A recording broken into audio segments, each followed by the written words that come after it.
Hola, mi nombre es David García y les voy a hablar del ciclo cardíaco y del electrocardiograma.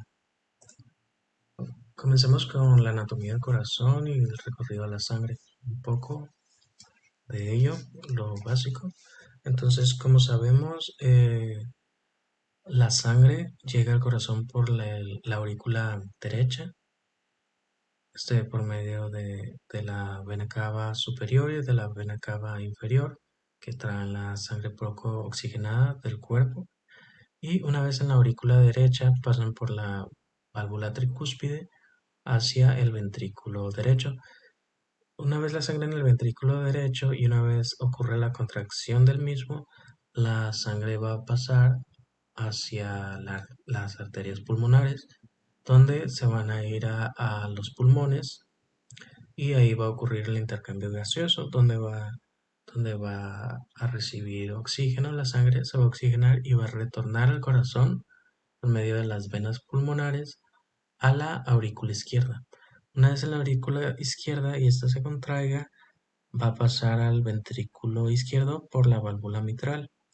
Cuando el ventrículo izquierdo se contraiga, va a mandar la sangre a la aorta y de ahí se va a distribuir por el cuerpo. Para que esto ocurra, para que las contracciones ocurran, se necesita del sistema de conducción eléctrica del corazón y todo va a iniciar con potencial de acción en el nódulo sinusal que va a viajar hacia el nódulo atrioventricular. La función del nódulo atrioventricular es retrasar el impulso unos 0.13 segundos y después lo va a pasar hacia las de His y de ahí se van a ir a las fibras de Purkinje, lo cual va a ocasionar la contracción de los ventrículos. Contracción. Este, y entonces recordar que la contracción va a ocurrir primero en las aurículas y después en los ventrículos debido al nódulo sino ventricular, perdón. Ok, después pasemos ahora sí al ciclo cardíaco. Y pues llamaremos ciclo cardíaco a los eventos cardíacos que se producen desde el comienzo de un latido cardíaco hasta el comienzo del siguiente. Cada ciclo, como ya lo mencionamos, va a ser iniciada por la generación espontánea de un potencial de acción en el nódulo sinusal en la aurícula derecha, que está cerca del orificio de la vena cava superior. Aquí lo podemos ver.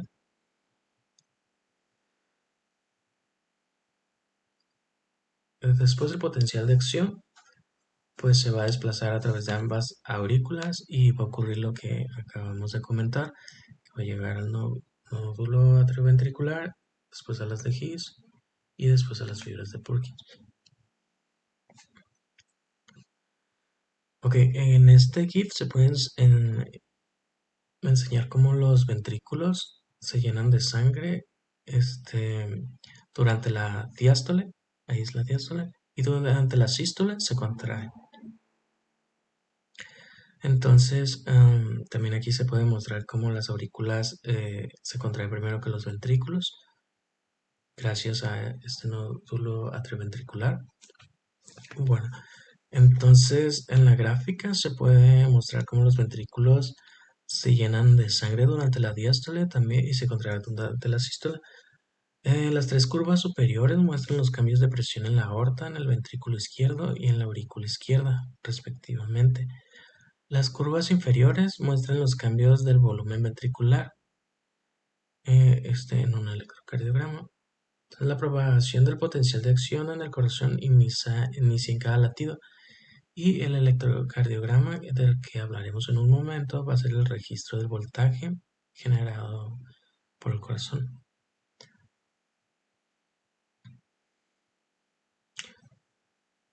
tenemos entonces que las aurículas funcionan como bombas de cebado para los ventrículos y que el 75% del llenado ventricular se produce durante la diástole antes de la contracción de las aurículas, que va a causar que va a causar el 25% del llenado ventricular. Cuando las aurículas no funcionan correctamente, por ejemplo en la fibrilación auricular, esto no va a provocar graves problemas si la persona que lo padece no hace ejercicio,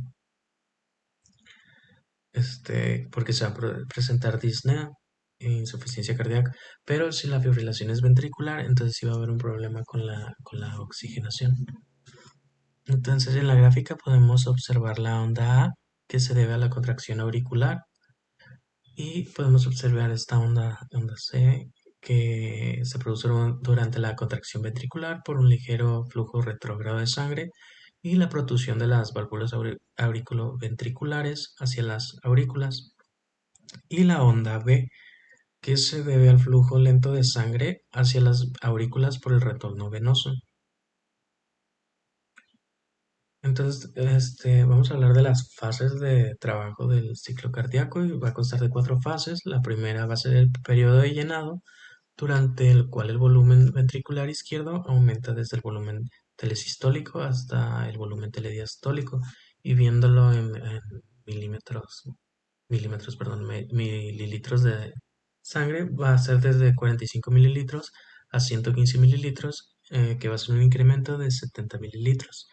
En la segunda fase, este va a ser el periodo de contracción isovolumétrica, durante el cual el volumen del ventrículo se va a mantener en el volumen telediastólico, pero la presión intraventricular va a aumentar hasta el nivel de la presión diastólica aórtica, que va a ser de 80 miligramos de mercurio, milímetros de mercurio.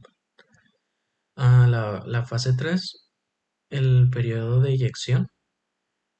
Aquí va a ser durante el cual la presión sistólica va a aumentar de nuevo debido a una contracción ventricular que va a ser adicional, y el volumen ventricular va a disminuir 70 mililitros, que va a ser el volumen sistólico.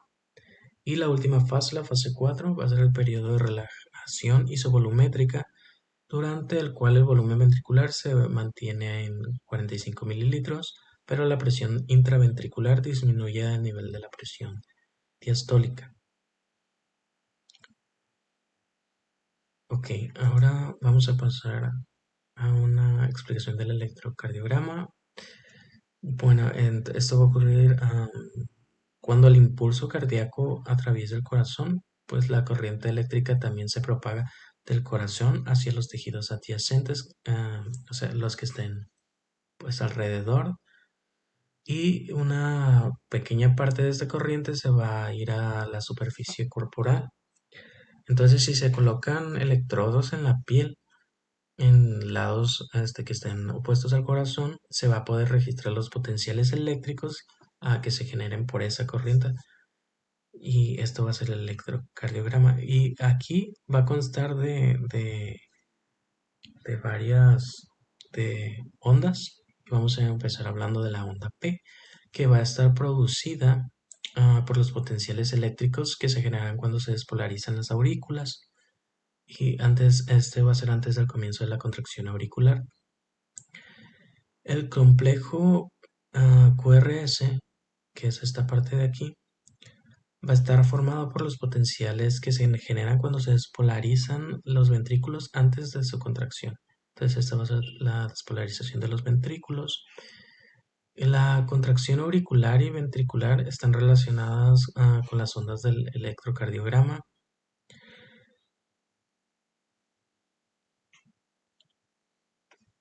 Este,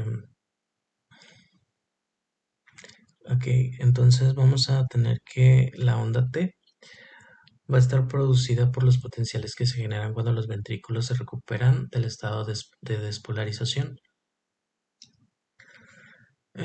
Es la onda QRS, que corresponde a la contracción ventricular, potencial de acción.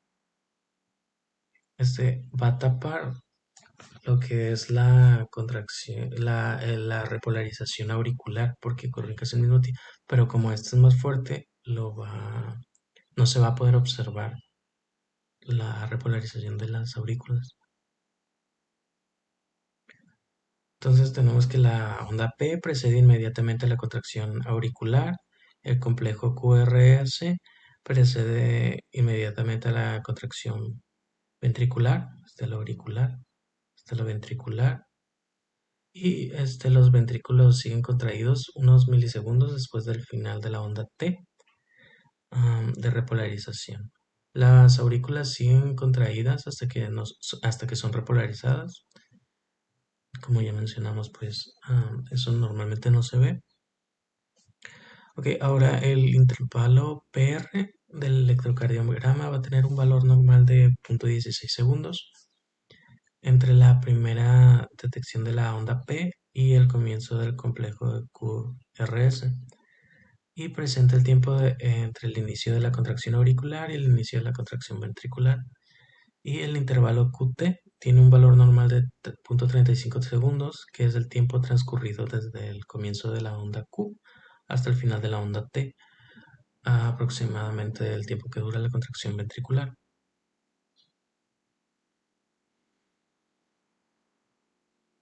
Okay, durante el proceso de despolarización, la corriente eléctrica media fluye desde la base hacia la punta del corazón, es decir, que va desde aquí con las fibras de Purkinje hacia arriba.